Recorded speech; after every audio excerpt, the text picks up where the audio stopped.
how much of a factor did the form of valuation of the company play inside of the potential sale or bid when it got to you? It played a part. There were so many variables. There was the debt, there was the valuation, how many stores. It played a part. Everything mattered. It was the IP, the likeness of the business. It wasn't just one thing that said, okay, we're going to give the business back to her. Because technically, I didn't have to go back and purchase my business. I could have said, all right, off to my next project. Somebody else could have just went up and won the bid and, could have did what they did. But it was important for me to reclaim my legacy. That was important. And when we did it, when we went to the restructure, I actually had 61% because I had other investors. So it went down from 75 to 61% because I did other money raises. You understand what I'm saying? And now you own 100%. Yeah, I'm back. Well, you said you had a strategic partner. Did that partner stay on or? No. No.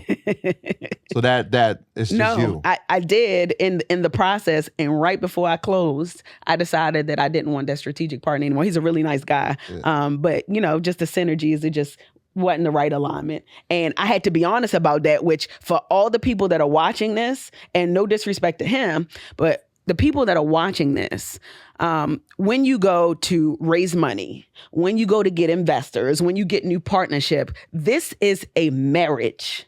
So you got to make sure that marriage feels right. It feels right in your spirit. You can properly communicate with that person. Like you don't have any apprehensions. You don't have any reserves or reservations, because if you do, you're going to regret it in the long run. And I wanted to make sure that I was very intentional about who I brought with me to the other side. And that was important for me. And it was a hard decision to make. But I'm like, you know what? I'm going to the other side with peace. Because I didn't always have peace at first. And I wanted to have peace this time. We get in those conversations a lot. People talk to us like, you guys should raise. And even we've had conversations prior to this one. It was like, it's cool to be independent. It's great, right? You take on partners. Now you have people that you're married to. Now you've been on both sides of it. Like, what are some of the biggest lessons for people who are in that phase of like, hey, I want to raise capital because I want to scale versus, hey, we're doing this thing independent and we're going to scale, at our own pace? So I'll be honest, because I can't tell you a lot. I'm going to tell you the pros and the cons. So the pros of getting investors, right? And shout out to my investors. They initially funded my dream, right? And because they initially believed in my dream, it got me the opportunity to be able to do all the things that I needed to do in the business. And I'll never take that away from them, right? It is what it is. I'm a professional, right? But what I realized is when you want to scale, scaling is always a good thing. And if you can get private equity dollars, if you can get investment dollars, you absolutely should, but you have to make sure that the terms make sense. For me, I'm a creative, right? And having creative control is important. Oftentimes when you raise money, you are technically working for somebody else. You are working to get them their money back. No matter how you put it, you want to put it in Spanish, in French, you got a job now. It's a different kind of job. And what kind of job you want to have is really up to you. Like, do you want to sit and answer to people all the time? Or are you independent and say, you know what? I don't want to have to answer to nobody. I want to do my own thing. That's a decision that you have to make. Most people who want to scale and get these big valuations and exit for a high number, those people are okay with bringing in partnership because there's a plus to that. It's strategic if it's right.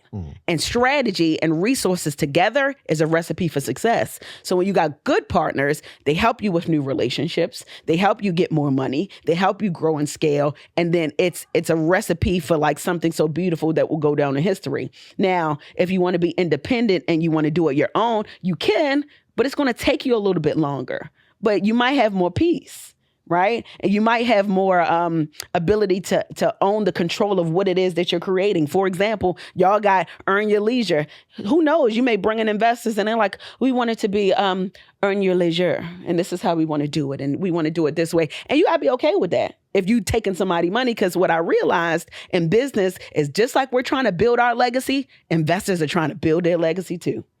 We trying to fund the dream and they're trying to get a return on their investment. So you can't get mad at them for wanting to get a proper return on investment and asking all the questions. And then you got to be honest with yourself. Is that the kind of relationship that you want with investors? As for me and mine, I'm at a place where I'm going to do what I did in the beginning and grow my business all over again. What I did do is, though, I showed some love to the people who initially invested in me, the smaller investors, the people who use their 401k and all of that stuff, because I know how much that meant to them to support my dream with what they had. So I rode some of them over.